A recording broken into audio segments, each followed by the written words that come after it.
Welcome back, Capstone Learners. We are now looking at video 4.2, sharing your findings. This is the opportunity we have to take a look at what you collected, putting it out there in a manner that is easy to read, easy to follow, and easy to articulate back to an audience within your study. So the key section here, the key question we want to look at is, what have you learned? And obviously, how to share it with your audience. So one of the key things, primarily in qualitative and action research, is really sorting your findings into themes.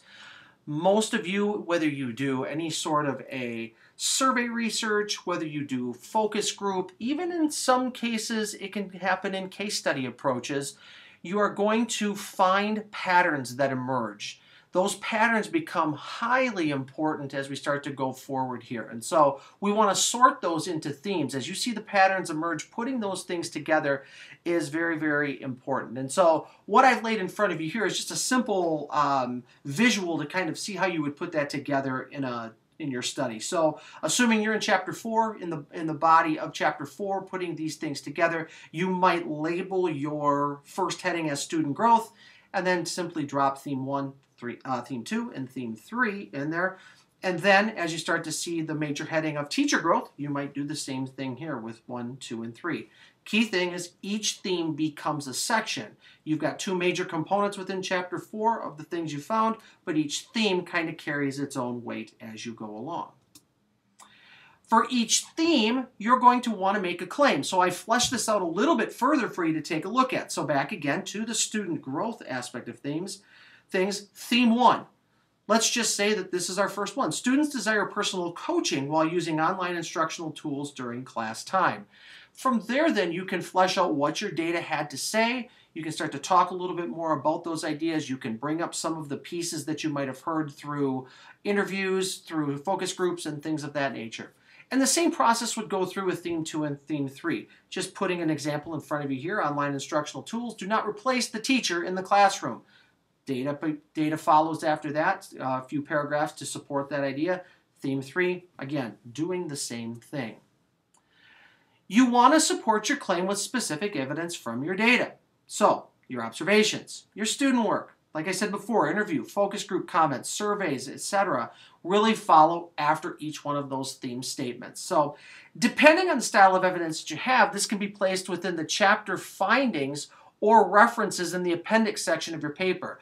That deserves a little bit of explanation. You're really going to, if it's brief and it's a series of things that can be put right in chapter 4, that's great. If you've got instruments and things like that that helped you answer that, just remember that the instrument itself most likely gets placed in the appendix section. The responses to those instruments, depending on how robust and how deep and how long they are, for the most part, well, you'll want to package those together in chapter 4. If you find that it's better to put the whole kit and caboodle together and put them in there at the back, that's fine, you can do so, but make sure that the theme is fleshed out here and you get the key components from those instruments and responses to the instruments into chapter 4. Let's take a look at this concept of triangulation. We talked about it in a previous video segment, and the definition's there before you. Triangulation is simply using multiple data sources in an investigation to produce understanding.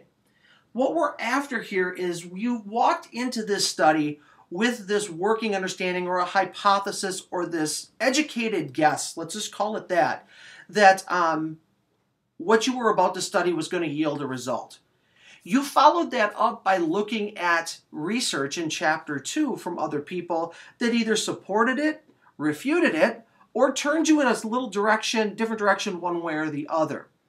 What we're trying to do is this third piece, trying to find out if in fact the study bears out what the research says and what your hypothesis or your educated guess might have been at the beginning of this process.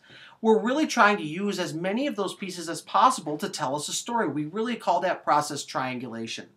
Qualitative researchers will use this technique to ensure that the account that they're doing, that the information that they're gaining is rich, robust, comprehensive, and well-developed. The more triangulation you can put together, the stronger it can stand on its own. So, considering how your study aligns with what your research said in your lit review, you also want to think about what others may have may have studied about the topic with other instruments if it's applicable. So remember, triangulate the data sources for each of your claims.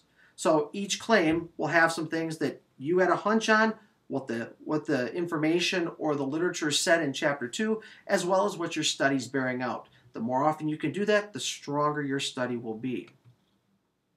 So summary, as is customary with the other chapters, you're going to briefly restate the main findings or results. A couple paragraphs are adequate to summarize. That's essentially it, friends, as far as Chapter 4. You're really starting to place those ideas there. You're really just in Chapter 4 telling us the story. What does the data say? You're going to be able to imply what it could mean in Chapter 5. You're going to be invited to go to town, so to speak, as you start to look at that in Chapter 5 and what are the possibilities? What are some of the unintended things that you may not have thought about as you did this study? That's saved for Chapter 5. This is just the nitty-gritty. This is what the data tells you. So with that, continue to look ahead at ways in which you can put this together in a clear, concise way. Some of you will have significantly longer sections here depending on your research design as you move forward. For all of you, continued blessings as you move forward on this. I look forward to seeing how we can assist you in putting this process together. Good luck.